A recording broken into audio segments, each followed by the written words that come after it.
أعوذ بالله من الشيطان الرجيم بسم الله الرحمن الرحيم ولقد آتينا موسى الكتاب وقفينا من بعده بالرسل وآتينا عيسى ابن مريم البينات وأيدناه بروح القدس أفكلما جاءكم رسول بما لا تهوى أنفسكم استكبرتم ففريقا كذبتم وفريقا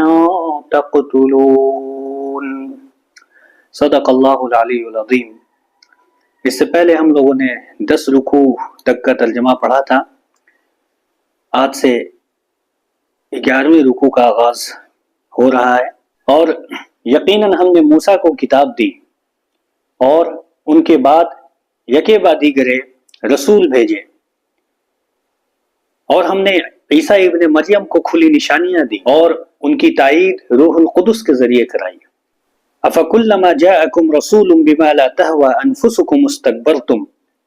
پھر آخر یہ کیا معاملہ ہے کہ جب تمہارے پاس کوئی رسول وہ چیزیں لے کر آتا ہے جو تمہاری طبیعتوں کو پسند نہیں آتا، استکبرتم تو تم لوگ تکبر سے کام لیتے ہو، ففریقا کذبتم تم لوگوں نے رسولوں کے ایک گروہ کو جھٹلایا، وفریقا تقتلون اور کچھ کو تم لوگ قتل کر ڈالتے ہو، وقالوا قلوبنا غلف اور یہ لوگ کہتے ہیں کہ ہمارے دل غلاف میں ہیں، بل لعنہم اللہ بکفرہم ایسی بات نہیں ہے بلکہ ان کے کفر کی وجہ سے اللہ تبارک و تعالیٰ نے ان پر لعنت کی ہے، اس لیے وہ کم ہی ایمان لاتے ہیں۔ نبی صلی اللہ علیہ وآلہ وسلم کے دور میں جو یہودی رہا کرتے تھے، نبی صلی اللہ علیہ وآلہ وسلم نے بارہا ان کے سامنے اسلام کی دعوت پیش کی، تو وہ لوگ طنز کے طور پر کہا کرتے تھے کہ آپ یہ سمجھ لیں کہ ہمارے دلوں پر غلاف پڑے ہوئے ہیں، یعنی آپ کی بات ہمیں کچھ سمجھ میں نہیں آتی، آپ بس یہ سمجھ لیں کہ دلوں پر غلاف پڑے ہوئے ہیں۔ اللہ تعالیٰ کہہ رہا ہے کہ ایسا نہیں ہے کہ دلوں پہ غلاف پڑے ہوئے ہیں، بلکہ بار بار کفر کرنے کے نتیجے میں، بار بار اللہ کی نافرمانی کے نتیجے میں اللہ تبارک و تعالیٰ کی لعنت ان کے اوپر ہے، اس لیے بہت تھوڑے ہی ایمان لے کر آتے ہیں ان میں سے۔ وَلَمَّا جَاءَهُمْ كِتَابٌ مِّنْ عِندِ اللَّهِ مُصَدِّقٌ لِّمَا مَعَهُمْ اور جب ان کے پاس اللہ کی طرف سے وہ کتاب آئی جو اس کی تصدیق کرتی ہے جو پہلے سے ان کے پاس موجود ہے، وَكَانُوا مِن قَبْلُ يَسْتَفْتِحُونَ عَلَى الَّذِينَ كَفَرُوا باوجود اس کے کہ یہ خود شروع میں کافروں کے خلاف اللہ سے فتح کی دعا مانگا کرتے تھے، فَلَمَّا جَاءَهُمْ مَا عَرَفُوا كَفَرُوا بِهِ مگر جب وہ چیز ان کے پاس آ گئی جسے انہوں نے پہچان بھی لیا تو اس کا انکار کر بیٹھے، فَلَعْنَةُ اللَّهِ عَلَى الْكَافِرِينَ لہٰذا ایسے کافروں پر اللہ کی لعنت ہے۔ قرآن کریم کا جب نزول ہوا اور قرآن کریم وہ کتاب تھی جو سابقہ آسمانی کتابوں کی بھی تصدیق کرتی تھی، تب بھی لوگوں نے اس کو ماننے سے انکار کیا۔ بئس ما اشتروا به انفسهم کیا ہی بری ہے وہ قیمت جس کے بدلے انہوں نے اپنی جانوں کو بیچ ڈالے۔ بئس ما اشتروا به انفسهم ان يكفروا بما انزل الله بغيا ان ينزل الله من فضله على من يشاء من عباده فباءوا بغضب على غضب وللكافرين عذاب مهين کیا ہی بری ہے وہ قیمت جس کے بدلے انہوں نے اپنی جانوں کو بیچ ڈالا ہے کہ یہ اللہ کی نازل کی ہوئی کتاب کا صرف اس جلن سے انکار کرتے ہیں کہ اللہ اپنے فضل کا کوئی حصہ اپنے بندوں میں سے جس پر چاہتا ہے کیوں اتار دیتا ہے، لہٰذا غضب بالائے غضب لے کر وہ لوٹے ہیں اور کافر لوگ ذلت آمیز سزا کے مستحق ہیں۔ وَإِذَا قِيلَ لَهُمْ آمِنُوا بِمَا أَنزَلَ اللَّهُ قَالُوا نُؤْمِنُ بِمَا أُنزِلَ عَلَيْنَا وَيَكْفُرُونَ بِمَا وَرَاءَهُ اور جب ان سے کہا جاتا ہے کہ اللہ نے جو کلام اتارا ہے اس پر ایمان لے آؤ، تو وہ کہتے ہیں کہ ہم تو صرف اسی کلام پر ایمان رکھیں گے جو ہم پر نازل کیا گیا ہے، اور ان کے پاس جو کتاب ہے اس کے سوا دوسری تمام کتابوں کا انکار کرتے ہیں، حالانکہ وہ بھی حق ہیں اور کتاب ان کے پاس ہے جو اس کی تصدیق بھی کرتی ہے۔ قُلْ فَلِمَ تَقْتُلُونَ أَنْبِيَاءَ اللَّهِ مِنْ قَبْلِ إِن كُنتُم مُؤْمِنِينَ تو آپ اے پیغمبر محمد صلی اللہ علیہ وآلہ وسلم آپ ان سے کہیے اگر تم واقعی اس کتاب پر ایمان رکھتے تھے جو کتاب ابھی تمہارے پاس موجود ہے، تو تم لوگ پہلے زمانے میں انبیاء کو کیوں قتل کر دیا کرتے تھے؟ یعنی جب قرآن کا نزول ہوا تو وہ یہ کہا کرتے تھے کہ ہم اس کتاب پر ایمان نہیں لائیں گے، بلکہ ہمارے پاس جو کتاب موجود ہے ہم اسی پر ایمان رکھیں گے۔ اللہ تبارک و تعالی محمد صلی اللہ علیہ وآلہ وسلم سے یہ کہہ رہے ہیں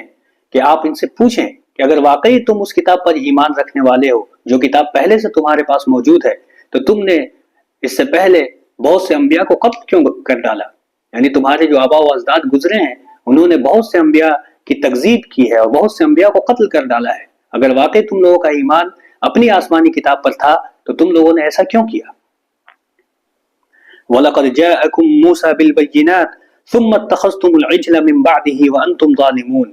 اور موسیٰ تمہارے پاس روشن نشانیاں لے کر آئے، پھر تم نے ان کے پیٹھ پیچھے یہ ستم کیا کہ گائے کے بچڑے کو تم نے خدا بنا لیا۔ وَأَنْتُمْ ظَالِمُونَ، اور تم لوگ ظالم تھے۔ وَإِذْ أَخَذْنَا مِيثَاقَكُمْ وَرَفَعْنَا فَوْقَكُمُ الطُّورَ، اور یاد کرو اس وقت کو جب ہم نے تم سے یہ وعدہ لیا، یہ عہد لیا، اور تمہارے اوپر طور کو اٹھا لیا۔ خُذُوا مَا آتَيْنَاكُمْ بِقُوَّةٍ وَاسْمَعُوا، لہذا جو کچھ بھی ہم نے تم لوگوں کو دیا ہے اسے مضبوطی سے پکڑ لو اور سنو۔ قَالُوا سَمِعْنَا وَعَصَيْنَا، تو ان لوگوں نے کہا کہ ہم نے سنا اور ہم نے نافرمانی کی۔ وَأُشْرِبُوا فِي قُلُوبِهِمُ الْعِجْلَ بِكُفْرِهِمْ، اور ان کے کفر کے نتیجے میں بچھڑے کی محبت ان کے دلوں میں سرایت کر دی گئی۔ قُلْ بِئْسَ مَا يَأْمُرُكُمْ بِهِ إِيمَانُكُمْ إِن كُنتُم مُؤْمِنِينَ، قُلْ بِئْسَ مَا يَأْمُرُكُمْ بِهِ إِيمَانُكُمْ إِن كُنتُم مُؤْمِنِينَ، اگر واقعی تم مومن ہو تو تمہارا ایمان تمہیں جن باتوں کا حکم دے رہا ہے تو وہ کتنی ہی بری باتیں ہیں کہ تم لوگوں نے بچڑے کو معبود بنا لیا۔ اگر تم ایمان کے دعوے دار ہو تو تمہارا ایمان تو غیر اللہ کی عبادت کرنے پر تمہیں آمادہ کر رہا ہے، تو تمہارا ایمان کتنا ہی برا ہے کہ اللہ تبارک و تعالیٰ کی ذات میں شرک کرنے پر تم کو آمادہ کر رہا ہے۔ قُلْ إِن كَانَتْ لَكُمُ الدَّارُ الْآخِرَةُ عِندَ اللَّهِ خَالِصَةً مِّن دُونِ النَّاسِ فَتَمَنَّوُا الْمَوْتَ إِن كُنتُمْ صَادِقِينَ، آپ ان سے کہیے اے محمد صلی اللہ علیہ وآلہ وسلم، اگر اللہ کے نزدیک آخرت کا گھر تمام انسانوں کو چھوڑ کر صرف تمہارے لیے مخصوص ہے جیسا کہ تمہارا دعویٰ ہے، تو موت کی تمنا تو کر کے دکھاؤ اگر واقعی تم سچے ہو۔ وَلَن يَتَمَنَّوْهُ أَبَدًا بِمَا قَدَّمَتْ أَيْدِيهِمْ، اور وہ لوگ ہرگز موت کی تمنا نہیں کریں گے بما قدمت ایدیہم، اس عمل کے نتیجے میں جو انہوں نے انجام دیا ہے۔ واللہ علیم بالظالمین، اور اللہ تبارک و تعالی ظالموں کو خوب جانتا ہے۔ وَلَتَجِدَنَّهُمْ مَحْرَصَ النَّاسِ عَلَى حَيَاةٍ، یقیناً آپ ان لوگوں کو دیکھیں گے، یعنی جو یہود ہیں ان کو آپ دیکھیں گے کہ یہ لوگ سب سے زیادہ زندگی پر، دنیاوی زندگی کے حریص ہوتے ہیں۔ وَمِنَ الَّذِينَ أَشْرَكُوا، ان لوگوں سے بھی زیادہ سخت جن لوگوں نے شرک کیا۔ يَوَدُّ أَحَدُهُمْ لَوْ يُعَمَّرُ أَلْفَ سَنَةٍ، ان میں سے ایک ایک شخص یہ چاہتا ہے کہ 1000 سال عمر پائے۔ وَمَا هُوَ بِمُزَحْزِحِهِ مِنَ الْعَذَابِ أَن يُعَمَّرَ، حالانکہ کسی کا بڑی عمر پا لینا اسے عذاب سے دور نہیں رکھ سکتا۔ واللہ بصیر بما یعملون، اور جو کچھ بھی وہ عمل کر رہے ہیں اللہ تبارک و تعالی خوب دیکھ رہا ہے۔